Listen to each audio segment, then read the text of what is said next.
I'm Diana Mercer, and I'm a divorce attorney, mediator, and co-author of Making Divorce Work. You hear a lot about the reasons marriages end. Usually, fingers point to affairs or to money, but marriages don't end because of events.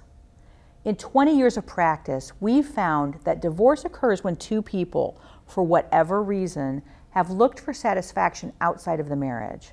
We call this turning. Let's face it, if your marriage was as strong as it should have been, there would not have been any room for anything to come between you and your spouse. Not an affair, not becoming a workaholic, or paying attention only to your kids and not to your spouse, or any of the other things that people point at when marriages break down. Marriages fall apart through erosion. It's not just one event. The breakdown starts slowly and proceeds with one tiny misstep after another until the sum of these becomes so large that the relationship collapses. Turning happened before either of you saw the signs or understood their gravity. While you're in it, it's difficult or even impossible to see, at least not until much later. As outsiders, we can identify the turns, when he turned into a workaholic and she turned to redecorating the house, or when he spent all of his time coaching baseball and she spent hers lobbying for a promotion. When spouses turn outside the marriage for satisfaction, it's not always to dramatic things like affairs or alcohol. Often it's something innocuous or even something positive like working hard or focusing on the kids. But it's turning all the same.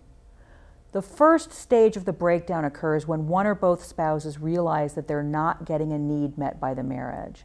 This is how the erosion of a marriage starts.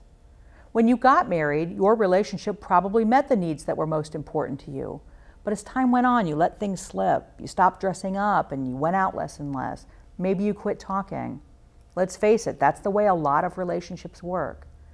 Then you reached a tipping point, but you probably didn't realize it, at least not at the time. And if your spouse initiated the divorce, you really didn't realize it. Or if you did suspect, maybe it was too hard to face. Turning is insidious and incremental, like erosion. If you'd seen it coming, either of you might have been able to stop it. Maybe you saw a glimmer, but you didn't know what it was or how damaging it could be.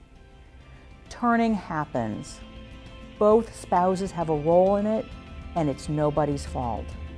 For more information about making your divorce work, visit us on the web at makingdivorcework.com.